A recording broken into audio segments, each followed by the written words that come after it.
ये भी बहुत बड़ा तथ्य है, ये हम आप सबको इसको याद रखना पड़ेगा। ये नहीं कि 100% लोग ही पुलिस में भ्रष्ट हैं, पुलिस में वो लोग भी हैं जिनको अच्छे संस्कार मिले, जिनको आप जैसे लोग मार्गदर्शन करते हैं। प्रशांत भूषण जी, छोकर साहब यहाँ बैठे हैं, हमेशा हम बहुत प्रशंसक रहे हैं आपके। प्रशांत जी के साथ हम बहुत पुराने 2006 में 5 में जाते थे, हमारे खिलाफ इतनी जांचें हुई, इतने केस, दर्जनों केस ला दिए गए मेरे पे, और मैं कभी परामर्श लेने जाता था, प्रशांत जी ने कभी मुझसे पैसे नहीं मांगे, हमेशा मुझे बैठा के खाना भी खिलाया और मुझे परामर्श भी दिया। वहाँ हमें अरविंद केजरीवाल भी मिल जाते थे कई बार बैठे हुए।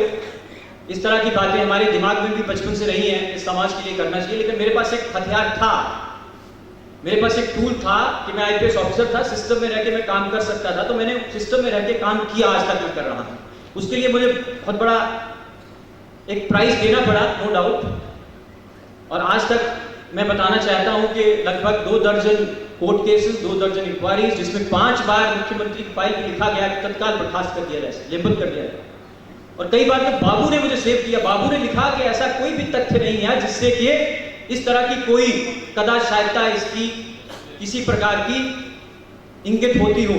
इस एक नोट के लिखने पे, एक छोटे से अधने से बाबू ने मुझे कई बार बताया, लेकिन मैं हमेशा बैठा था तैयार, तलवार की धार अपनी गर्दन लेके कि अगर कट भी जाएगी तो कोई दिक्कत। क्योंकि पिताजी ने एक बात बहुत अच्छी कही थी, उन्होंने मुझे कहा था, वही हल चलाते सिखाते हुए 7वीं कक्षा की मुझे बात याद है।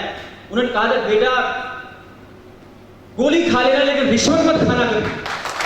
बहुत बड़ी बात है, इस देश का हर जो अधिकारी है उसको यही, मुझे लगता है कि उसका मूल मंत्र होना चाहिए यही कि गोली खाना लेकिन रिश्वत मत खाना। क्योंकि देश के लिए भ्रष्टाचार सबसे बड़ा भक्षक बन चुका है। मुझे लगता है कि इतनी मौतें गरीबी से नहीं होगी जितनी कि भ्रष्टाचार से होती, क्योंकि भ्रष्टाचार बहुत बड़ा कातिल है और इस कातिल के साथ हमें खड़े नहीं होना। किसने बहुत अच्छा कहा है, जुल्म को जो ना रोके वो शामिल है जुल्म में, कातिल को जो ना रोके वो कातिल के साथ है। हम उस कातिल के साथ होकर जो भ्रष्टाचार को बढ़ावा दे रहा है, अगर सिस्टम में रहते और सिस्टम से बाहर रहते हुए अगर भ्रष्टाचार के ऊपर हथौड़ा, भ्रष्टाचार के ऊपर कुठाराघात करने के लिए हम तैयार नहीं हैं, इसका मतलब है हम अंदर से नहीं चाहते। कल एक बहुत अच्छी बात यहां से मुझे सीखने को मिली, और वो ये है कि मंशा, इंटेंशन बहुत बड़ी चीज है। क्षमा करिएगा, हो सकता है मैं नाम गलत लूं। हरदयाल सिंह जी जब मंच पे आए तो उन्होंने बहुत अच्छी अच्छी बातें कही, आप लोगों ने बहुत सराहना भी की उनको, उनका बहुत प्रोत्साहन किया। उन्होंने एक बहुत अच्छी बात, उन्होंने कहा कि कितने भी आप कानून बना दो, इसका मतलब ये नहीं कानून बनाने हम छोड़ दें, अच्छे कानून चाहिए हमें, we need good legal frameworks and enforcement mechanisms. लेकिन मुझे लगता है कि बहुत बड़ी बात है कि अगर सबसे परफेक्ट कानून भी हम बना लें, लेकिन उसको चलाने वाले की मंशा अगर खराब है, नियति खराब है, उसमें एटीट्यूड नहीं है, वो कभी वो कानून कामयाब नहीं हो सकता, उसका क्रियान्वयन नहीं किया जा सकता। उसको बहुत बड़ी बात है, मुझे लगता है कि उन्होंने, और ये मैं बाहर से थ्योरेटिकली आपको नहीं बता रहा हूं, ये मैं अंदर रह के मैंने सीखा। चूंकि वही पुलिस एक्ट था प्रतापगढ़ में जहां मैं एसपी रहा, वही पुलिस एक्ट था मुजफ्फरनगर में जहां मैं एसपी रहा। भले मुझे मुजफ्फरनगर में 35 दिन लोगों ने झेला, 35 दिन के बाद मुख्यमंत्री मायावती जी थी, उन्होंने मेरे डीआईजी साहब को फोन किया कि आप उसको समझाओ कि मेरे सारे एमएलए को बिठा के चाय पिलाइए, उनको बिस्किट खिलाइए, उनके सारे काम करिए, नहीं तो मैं उसको हटा दूंगी वहां से। तो मेरे सामने बहुत बड़ा धर्म संकट, वही पिताजी की बातें और एक तरफ मायावती जी का फरमान। तो मैंने बहुत सोचा, मैंने कहा देखिए मैं आपके एमएलए को चाय तो पिला सकता हूं, लेकिन उनके ऐसे कार्य जो कि भ्रष्टाचार से लिप्त है, चूंकि एक मर्डर केस में किसी को निकालने की बात भी हो रही थी, मुझे याद है, और मैंने उसको लिख के भी दिया, और इसलिए मुझे 35 दिन के बाद हटा भी दिया गया, जबकि वहां पे इतनी शांति व्यवस्था जिसको हम कहते हैं स्थापित हो चुकी थी। चूंकि सबसे बड़ा दुश्मन, जैसे निखिल जी ने अभी कहा, अखिल जी ने, निखिल देव साहब ने, सॉरी, कि जो हमारे लोकल एमएलए हैं मोस्टली गुंडा हो गए हैं, गुंडा एलिमेंट्स हैं जो चुनाव लड़ते हैं और पैसे के और बाहुबल के प्रभाव से वो जीत जाते हैं। इस तरह के लोगों को अगर सीधा सीधा आप एक्शन लोगे तो पूरी शांति व्यवस्था उस जनपद में कायम हो जाती है। ये मैंने 4-5 डिस्ट्रिक्ट में जहां भी मैं रहा, मैंने कहा एक वीक पहले, हफ्ते में ये पॉसिबल है। इस तरह की शांति व्यवस्था करनी इतनी आसान है, खासकर जैसे पुलिस जैसे रेजिमेंटेड सर्विस में अगर आपको फ्री हैंड दें, आपकी निष्ठा हो, आप अच्छा आपको ज्ञान हो, इन सब बातों को ध्यान में रखते हुए सिर्फ 1 हफ्ता लगता है एक पूरे डिस्ट्रिक्ट को, खराब से खराब डिस्ट्रिक्ट को ठीक करने। जब मुजफ्फरनगर में मेरी पोस्टिंग हो रही थी तो मुख्यमंत्री जी नहीं चाहती थी, मेरे सेक्रेटरी नहीं चाहते थे, लेकिन कुछ लोगों की ये डिमांड थी कि उनके बिना आपको इस समय जिस तरह की हालात हैं, इस समय बहुत ही जिसको कहते हैं ब्रूटली अपराइट ऑफिसर चाहिए जो इस चीज को कंट्रोल कर सके, जो किसी के पक्ष में ना हो। और मुझे याद है कि उस समय मुलायम सिंह जी की एक डिस्ट्रिक्ट चीफ थी, वो मेरे पास आई, उन्होंने कहा, क्योंकि मैंने ये जारी कर दिया जाता है, मैंने कहा 100% एफआईआर रजिस्ट्रेशन होगी।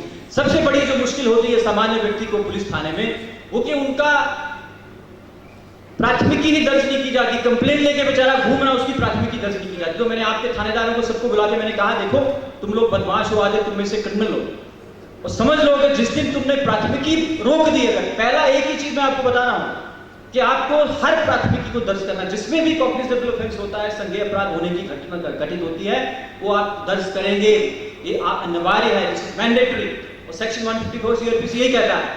तो पहले मैंने ये काम जब करवा दिया तो मुलायम सिंह जी की उस समय पावर में नहीं थे, मायावती जी मुख्यमंत्री थी, और मायावती जी की जो मुलायम सिंह जी के डिस्ट्रिक्ट प्रभारी थे, उन्होंने आके मुझे कहा, शिकायत दी, हालांकि डिस्ट्रिक्ट प्रभारी थे, अपना परिचय नहीं दिया उन्होंने, कहा सीधा मुझे कहा कि एफआईआर नहीं हो रही।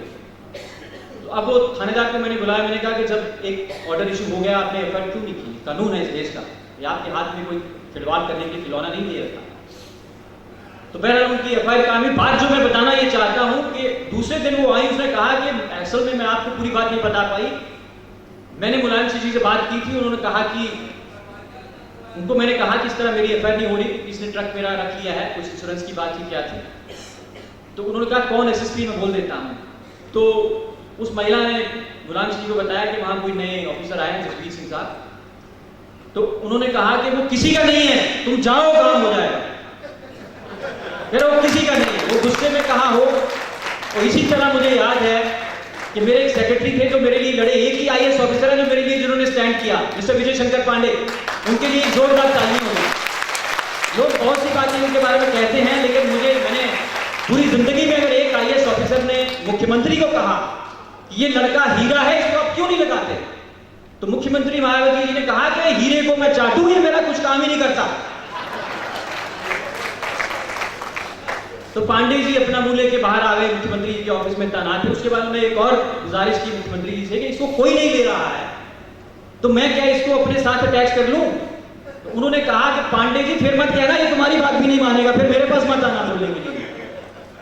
तो पांडे जी ने मेरे को अटैच तो कर लिया, लेकिन मेरे को कोई भी कार्य नहीं दिया। ये 2007-8 की बात है। मैं वहां मुख्यमंत्री सूचना प्रभारी एक होता है, मेरा काम ये था कि सारा दिन टीवी देखना और उसका ब्लॉग बना के लिख के उस पर रखना, और वो सारी बातें उनको शाम को प्रस्तुत करनी। उसके लिए मुझे तनख्वाह मिलती थी, सारा दिन में फ्री। इतनी अच्छी नौकरी आपको मिलेगी? तो काम करने को कुछ लोग तैयार हैं, लेकिन काम लेने को तैयार नहीं, ये बात मैं आपको बताना चाहता हूं। और खाद्यान्न घोटाले का सच ये था कि उसमें रघुराज प्रताप सिंह से लेके मंत्रियों से लेके, देखो बात वही है कि मैं नाम ले रहा हूं, लेकिन क्षमा करिएगा, नाम इसलिए नहीं ले रहा हूं कि लोगों से मुझे किसी तरह से कोई मैं पूर्वाग्रह से ग्रसित हूं। मैं ये बताना चाहता हूं कि ये वो व्यक्ति हैं जो खुद ही मुझे लगता है कि व्यवस्था से पीड़ित हैं। तो इस तरह से एक पक्ष जो मैं आज रखना चाहता हूं कि भ्रष्टाचार की बात ही मुझे बोलने के लिए, हाँ सिस्टेमिक भ्रष्टाचार है, बहुत ज्यादा है, जितना आप सोचते हैं उससे लगता है 100 गुना ज्यादा होगा भ्रष्टाचार। बहुत सी चीजें आपको पता नहीं होंगी, लेकिन वो भ्रष्टाचार है। लेकिन कुछ लोग ऐसे भी हैं जो काम करना चाहते हैं, उनको भी हमें सपोर्ट करना पड़ेगा, भले वो पुलिस ऑफिसर्स हैं। इन्हीं शब्दों के साथ एक हमारे गांव में हमारे बड़े भाई थे, बहुत अच्छी चीजें गुनगुनाते रहते थे। 2 पंक्तियां मैं पढ़ूंगा जो मुझे बड़ी प्रेरणा का मेरा स्रोत है, जैसे आप हैं, वो पंक्तियां भी हैं। तो शहीदों के लिए है, उन्होंने प्राण अपने दे दिए इस देश की स्वतंत्रता लेने के लिए, और कितने बड़े बड़े बलिदान हुए। तो मुझे बहुत ही इंस्पायर करती हैं चीजें। तो उन्होंने कहा, ओ हिंद वासियों रखना याद सानू, ओ हिंद वासियों रखना याद सानू, किते दिलां तू ना बुला देना, देश वास्ते रहे हैं चढ़ फांसियों, चिट्टी चादर ते दाग न ला देना। ओ देश वास्ते रहे हैं चढ़ फांसियों, चिट्टी चादर ते दाग न ला देना। फिर आगे उन्होंने कहा, ओ मेरी मौत ने वतन दे वासियां दे, माफ करिए थोड़ा मैं बीमार था, मैं आ भी नहीं रहा था, प्रशांत जी ने आप बहुत अच्छा गा रहे हैं आपके। ओ मेरी मौत ने वतन दे वासियां दे, दिल वतन दा इश्क जगा जाना, हिंद वासियों चमकना चन्न वांगू, किते बदला हेठ न आ जाना। देश के साथ दगा नहीं, वो कर देश दे नाल तरो यारो, कर देश दे नाल तरो यारो, दाग वतन दे नाम ना ला जाना। मूड़ा सिंह कृपाल नवाब वांगू, मूड़ा सिंह कृपाल नवाब गद्दार थे उस समय के, उन्होंने अंग्रेजों को बताया था कि देशभक्त कहां छिपे हुए, उनको पकड़वा दिया था, फांसी की सजा करवा दी थी। मूड़ा सिंह नवाब कृपाल वांगू, अमर सिंह ना कहीं कहला जाना। आखिरी पंक्तियां बहुत ही अच्छी हैं। अमर सिंह आज भी हैं बहुत से लोग, जब कैश और वोट स्कैम मैंने साइन करके फाइल की सुप्रीम कोर्ट में, तो अमर सिंह को जल जाना पड़ा। तो दोस्तों नहीं, मैंने नहीं जोड़ा सर, ये पुराना एक अमर सिंह था जिसने गद्दारी की थी देशभक्तों के लिए, तो उसका नाम इसमें जुड़ा है और बहुत ही नकारात्मक प्रसंग में है। लास्ट वाली बहुत जरूरी है, जो हम सबको उस पर ध्यान देना है। मैं भी तैयार हूं जेल जाने के लिए। मुझे इंसिडेंटली एक बार जेल हो भी गई, एक महीना मुझे जेल कर दी गई। एक जज साहब ने, प्रशांत भूषण का मैं इसलिए भी फैन हूं, शांति भूषण जी का, कि एकमात्र आवाज जिन्होंने कहा कि सुप्रीम कोर्ट में भ्रष्टाचार है, और उसकी उदाहरण भी दी, उसकी उदाहरण दी, उस पर आज तक कार्रवाई भी नहीं हुई, सुप्रीम कोर्ट चुप है। तो भ्रष्टाचार सब तरह का देखना पड़ेगा, नहीं तो 6 ब्लाइंड मैन एंड एलिफेंट वाली बात हो जाएगी। आखिरी पंक्ति पढ़ रहा हूं और फिर मैं समझ जाऊंगा। ओ जेला होमन कॉलेज वतन सेवकां लई, जो देशभक्त है आप जैसे, उनके लिए जेलों ही स्कूल है, हमारे स्कूल जेलें हैं। ओ जेला होमन कॉलेज वतन सेवकां लई, दाखिल हो के डिगरियां पा जाना। और जिस रस्तियों, जिस पथ पे, जेड़े रस्तियों असी चले हैं, जिस रास्ते पे हम लोग चल रहे हैं, उसी रास्ते पे तुम भी आ जाना। इस तरह की प्रेरणा उन शहीदों ने हमें दी। और इन्हीं पंक्तियों के साथ मैं आज के इस वार्ता, बड़ी छोटी सी वार्ता थी, अभी और मौका मिलेगा आपको, बहुत से मैं किस्से सुनाऊंगा। किस्से नहीं है, असली घटनाएं हैं, और किसी प्रकार का कोई मुझसे गलत शब्द निकल गया हो किसी के बारे में, व्यक्तियों का नाम मैंने इसलिए लिया कि मैं उनको बदनाम करना चाहता हूं, इसलिए बल्कि कि उदाहरण रूप में, लेकिन हमारी सबकी लड़ाई व्यवस्था के साथ है और वो चलती रहेगी। धन्यवाद। जय हिंद, जय भारत।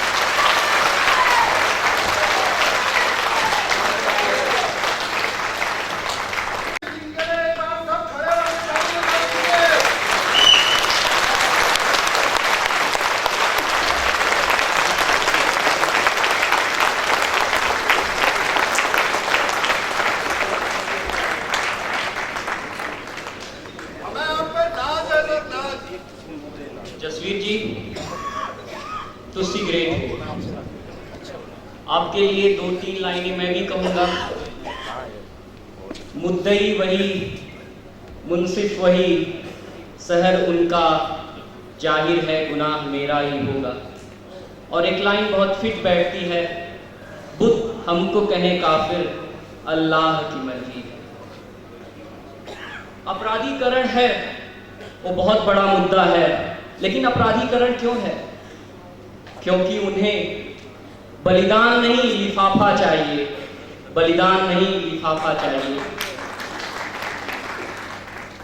ओ पीड़ा ओ चीख, जसवीर जी आपने तो समझ ली, लेकिन उनको समझ नहीं आती, इसीलिए भ्रष्टाचार है, इसीलिए भ्रष्टाचार है। आगे के वक्ता को बुलाने के लिए श्रुति को बुलाना चाहूँगा। और 2 क्वेश्चन हम इसमें ले सकते हैं, क्योंकि 2 क्वेश्चन, एक आप और एक। सारे क्रांतिकामी प्रोग्राम देखने वाले साथी जसवीर सिंह ने एक सवाल उठाया कि मैं भ्रष्टाचारियों को भ्रष्टाचार छोड़ने के लिए हथौड़ा का इस्तेमाल किस तरह करूं, इसके लिए जो सब रास्ते होंगे वो करना चाहिए। मैं चंद सेकंड में मैं अपनी बात खत्म कर देना चाहता हूं। वह हथौड़ा जो हम लोग मारना चाहते हैं कानून बना के, सड़क पर प्रदर्शन करके, सेमिनार करके, समाज में, मैं एक विशेष बात जो छूट रहे हैं उस संदर्भ में मैं इशारा करना चाहता हूं। हम क्रांतिकारी और क्रांतिकारी साथी भ्रष्टाचार के खिलाफ जो लड़ना चाहते हैं और भ्रष्टाचारियों के साथ उठते बैठते हैं, मेरा किसी पर आरोप नहीं है। मैं यही कहना चाहता हूं जो जिस इलाके में है उस इलाके के जो रिनॉन्ड क्रिमिनल है, रिनॉन्ड ब्यूरोक्रेट जो भ्रष्ट है, रिनॉन्ड गुंडा है, उनको उम्र के लिहाज से प्रणाम पाती चलते रहे। यदि कोई छोटा है रास्ते में टोकता नमस्कार होते रहे, घर पर भी खाना बनाना चलते रहे, लेकिन अपने घर पर यदि कोई छोटा से छोटा भी समारोह हो, चाहे बर्थडे का हो, चाहे शादी का समारोह हो, चाहे जनों का समारोह हो, चाहे अन्य कोई समारोह हो, चाहे अपने गाँव में भी स्कूल को खोलने पिता कटवाने का समारोह, चाहे सार्वजनिक आध्यात्मिक धार्मिक सभा में आमंत्रण देने का समारोह, रिनॉन्ड भ्रष्ट को यदि हम उस दिन 2 घंटा 3 घंटा यदि नहीं बुलाते हैं तो ये संदेश जाएगा कि भ्रष्टाचारियों को हम कानून के द्वारा तो सजा मिलेगी, समाज में उस दिनों परेशानी कर देते हैं। यदि मैं जो भ्रष्ट है, चाहे मेरा बहनों हो कि दामाद हो कि फूफा हो कि मौसा हो कि साला, यदि मैं उस दिन उस समारोह में सिर्फ 2-3 घंटा नहीं बुलाऊंगा तो उससे बड़ी सजा नहीं हो सकती है। मैं उनसे संवादहीनता की जमाने चाहता हूँ, संवाद होते रहेगी, काम हम लोग करते रहेंगे, लेकिन हम राजनीतिक समूह के कार्यकर्ता इस सवाल पर मंथन करें। हम लोग सार्वजनिक समारोह में, अपने घर के फंक्शन में उन भ्रष्टाचार जो रिनॉन्ड है, रिनॉन्ड प्रामाणिक बात नहीं करें, जो रिनॉन्ड है, जो भागता है, उसके साथ उठने बैठने का काम जब तक करते रहेंगे, उसके साथ गलवाइयाँ करते रहेंगे तो जनता में जो संदेश जाएगा तकलीफ करने में लोग सामंजस्य रहे। इस रास्ते को अपनाए बिना हम लोग प्राइवेट पंथ का रास्ता प्रशस्त नहीं कर सकते। इन्हीं सवालों से मैं बात खत्म करता हूं। आपकी टिप्पणी के लिए बहुत बहुत धन्यवाद। टिप्पणी थी, सच प्रश्न इसमें नहीं था, लेकिन बहुत बड़ी बात आपने कही जो वही मैं कह रहा हूँ कि जो शीर्ष पदों पर बैठा व्यक्ति है जो भ्रष्टाचार में लिप्त है, हथौड़ा पहला वही चलना होगा। और वो शीर्ष पद भले मुख्यमंत्री हो, प्रधानमंत्री हो, यहाँ स्टेट का डीजीपी हो, चीफ सेक्रेटरी हो, वहीं से भ्रष्टाचार की लड़ाई शुरू करनी पड़ेगी। और अरुणा जी ने बहुत अच्छी बात कही कि बहुत से और मुद्दे हैं जिनको इसके साथ जोड़ के हमें देखना होगा, क्योंकि भ्रष्टाचार फिर नहीं तो वही बात होगी 6 blind men and elephant। जो पूंछ को हाथ लगा रहा है वो कह रहा है ये तो रस्सा है, उसको हाथी दिखाई नहीं दे रहा। तो हमें सब मुद्दों को जोड़ करके एक जो कॉम्प्रिहेंसिव जिसको कहते हैं सम्यक विचार उपरांत ही उस पर कार्रवाई, लेकिन कार्रवाई is important, implementation execution is a big problem in India. And I think I will lastly recall one of the seminal remarks made by one of the civil rights activists, Martin Luther King Jr. too। बहुत अच्छी बात उन्होंने कहा कि cowardice asks the question, is it safe? Cowardice asks the question, is it safe? Vanity asks the question, is it popular? Expediency asks the question, is it political? But conscience asks the question, is it right? So there comes a time in one's life when one has to take a position, not because it is right, not because it is popular, not because it is politically correct, but because it is right। So कहीं ना कहीं आत्मा की वो बात, अध्यात्म की बात जो हम सीखते हैं अपने टीचरों से, आगे से लोगों से, पेरेंट्स से, वही आती है। वो भ्रष्टाचार पर सबसे बड़ा हथौड़ा वो चला सकती है। उसके बिना कितना भी बड़ा कानून बना लो, लोकपाल के बाद धर्मपाल आएगा, धर्मपाल के बाद ऊपर वाले भी आएगा, तो भ्रष्टाचार खत्म नहीं हुआ जब तक उस आत्मा को हम शुद्ध नहीं करेंगे। उस पक्ष पे भी हमें ध्यान देना होगा जिससे मैं बहुत प्रेरित हूँ, और इसीलिए मैं आप जैसे लोगों से आके कुछ चीजें ले जाता हूँ और उसको उतारने की कोशिश करता रहता हूँ। सर आप 5-6 लोगों के नाम बता रहे थे जो बैचमेट है, जो आपकी तरह ईमानदारी की। सर मैं उदाहरण देना चाह रहा था कि देखिए हम लोग का एक सामान्य प्रभाव ये बन गया है कि हर पुलिस वाला भ्रष्टाचार में लिप्त है। मैं मानता हूँ कि कई स्टेट्स में 95% लोग भ्रष्टाचार में लिप्त है पुलिस का, लेकिन मैं अपने 3 बैचमेट का नाम लेना चाहता हूँ जिसमें अपने आप को भी सम्मिलित करूंगा। मैं आपका सेवक रहा हूँ और लोग आप जिन 5 जनपदों में मैं भले 1 दिन के लिए रहा, गाजीपुर में मुझे 1 दिन का मौका मिला और कल्याण सिंह जी नाराज हो गए और मुझे उन्होंने हटा दिया वहां से। एक दिन का एक रिकॉर्ड है, एक दिन में 5 बार मेरी ट्रांसफर हो गई थी, कभी गाजीपुर, कभी 39 बटालियन पीएससी, कभी मुख्यालय, कभी 39 बटालियन पीएससी, कभी मुख्यालय, कभी गाजीपुर। तो ये जो मैं आपको उदाहरण दे रहा हूं, ये अनिल सिंघल जैसे लोग, राकेश सबरवाल जैसे लोग जो काम करने को तैयार है, मेरे अपने बैचमेट हैं। 8-10 लोगों में से 3 नाम मैं आपको बता रहा हूं। तो कम से कम 5-6% लोग ऐसे हैं जो तैयार है काम करने के लिए, लेकिन आपका वो समर्थन चाहते हैं। चूंकि हमारी व्यवस्था कानून ऐसा है कि ये सारा काम पॉलिटिकल एग्जीक्यूटिव के हाथ में है, ये आपके हाथ में नहीं है, जनता के हाथ में नहीं है। जिस दिन जनता के हाथ में होगा, जवाबदेही पुलिस की जनता को हो जाएगी, उस दिन आप काम देखिएगा। जो आप चाहेंगे वही होगा, जो गुंडा चाहेगा वो नहीं होगा, जो आप चाहेंगे वही होगा। ये मैं बात आपसे करना चाह रहा था। वो 2 नाम मैंने आपको गिनवाए, और तीसरा मेरा भी शामिल कर सकते हो। मैं हमेशा तैयार रहता हूं, आप कहीं भी मुझे सेवा का अवसर देंगे, मैं सेवा करूंगा। मैं सेवक हूं, मैं स्वामी नहीं हूं। ये मेरी भावना है जो मैंने बताया कि पिताजी ने